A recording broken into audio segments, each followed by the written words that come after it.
Thanks for tuning in, everyone. I'm your host, Konrad, on Wednesday Night Reviews. And from superheroes to average Joes, here's what I read this week.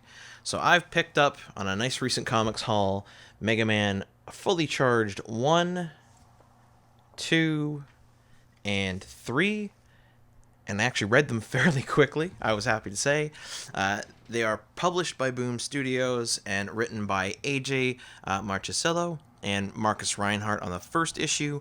Art is done by Stefano, Simeone, and colors are done by Igor, Monti. And honestly, pretty good book. I want to preface this, I'm not unbiased here. I grew up playing Mega Man X. I then, played X1 through 8. I've tempered with Command Mission, and I've played, if not beat, the bulk of the original games, as well as, Mega Man and Bass, and, of course, Mega Man 10, which just came out last year. Good game, by the way, if you haven't played it. But this is a slightly different take on the Blue Bomber. It frames it within modern-ish look. It definitely retells the tale. And so, for me, I think that was actually a bad thing. Because I found as a hardcore Mega Man fan, or at least someone who considers himself a hardcore Mega Man fan, it changed the story.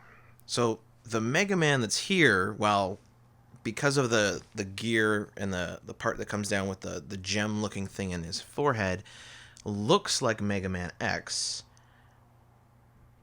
The character, whose name is Aki, is more like Mega Man. And I know for readers who don't know the difference, that must seem really trivial. Basically, two different series, two different versions of the same kind of character. In this one, Mega Man is going up against the Robot Masters. He is fighting on the side of Dr. Light, but it gets strange. So in a typical Mega Man game, classic Mega Man, Dr. Light, who built Mega Man, sends Mega Man off to fight Dr. Wily, who's built the Robot Masters, and using them, Wily is trying to take over the world. In this one, there is a class struggle, I'll guess. It deals with the fact that people, like you and I, human beings, built robots to serve us and make our lives easier, as we have. There are many, many robots. In fact, the camera that I'm using, this microphone, the computer that's processing all this for me, the light right there, technically, they're all machines that were built to help us. The next step up is our iPhones and our cell phones, which are sitting right over there, that you can literally talk to now, and they do stuff for you. So we're getting onto this point of near sentience, and I mean, we've got self-driving cars. So the next step is just robot workers, right? Someone like Gutsman, who's a classic character who does construction. And there's many versions of this. So anyway, in this world, it's a class struggle where the robots are essentially, they want their rights. They want to be able to be individuals and relax and enjoy life and live and not be thought of as serving machines. Humans, of course, not thinking that's a great idea. And the result of that, and it's never explained exactly how it happens, but the result of that conflict is what they call the Hard Age. And we get snippets like visions or memories from Mega Man throughout the series in which him and Dr. Light are fighting the Robot Masters. But somehow,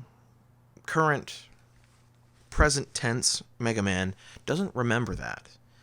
And Mega Man himself is thought of as sort of like a hero. So Aki, his human persona, dresses like a normal kid, attends classes, lives his life, and then becomes Mega Man. Like, he powers up and, the armor comes out.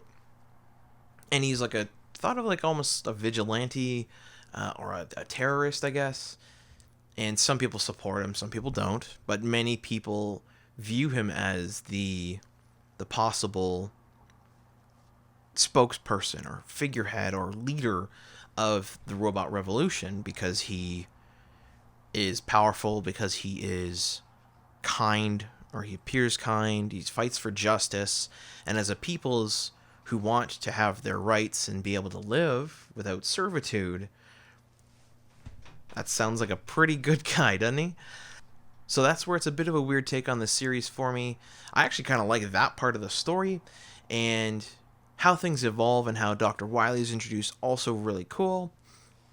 They do have some new characters, and specifically Mega Man's brother, whom anyone who's played Mega Man will know. It's Proto Man.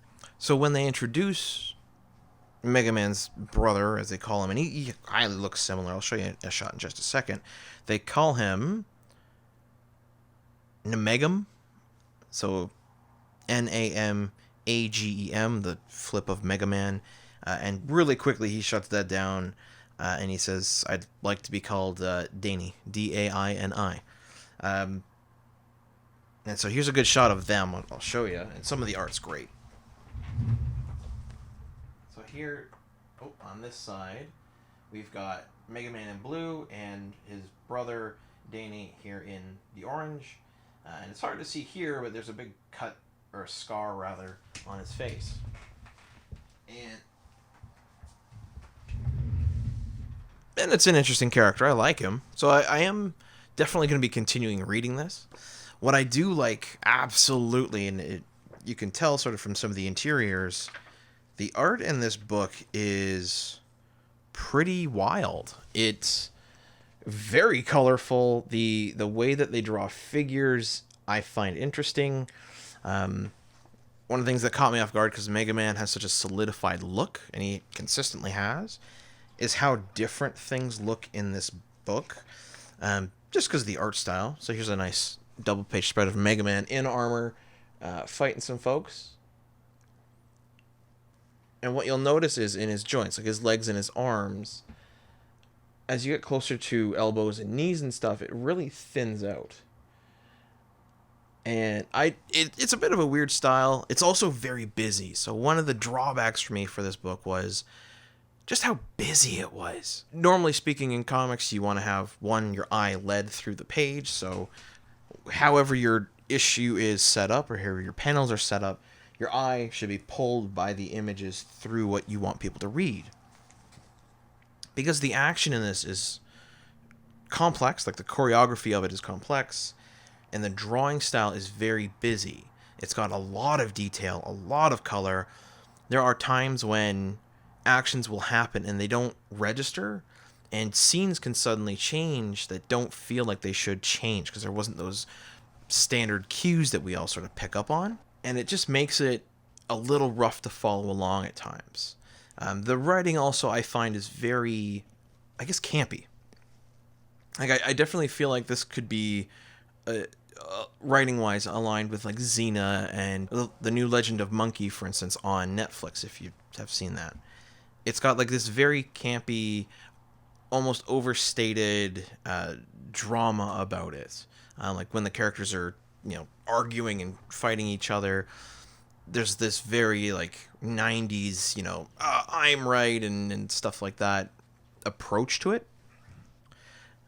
Another good shot here, it's Skullman digging into Mega Man here on this page, and it's, like I said, it's gorgeous art. I just find at times the panel layout doesn't do it justice because it is so busy, so bright, and using weird proportions. So Mega Man Fully Charged, I am going to give a star rating of 2. For a number of reasons. One, the art I very much liked, so that's where it's going to get its first star. It's dynamic art style. It's very nice to look at. It's very colorful as well as interesting, and the movement of the characters feels good. But for me, the writing style needs a little bit of work. It's a little cheesy and a little broken at times, so I cannot give it a second star for writing, and thus I can't give it for working well together. I did absolutely sit down and read these 3 issues back to back, so I've plowed through it. So there's star number 2, and I will be reading this again.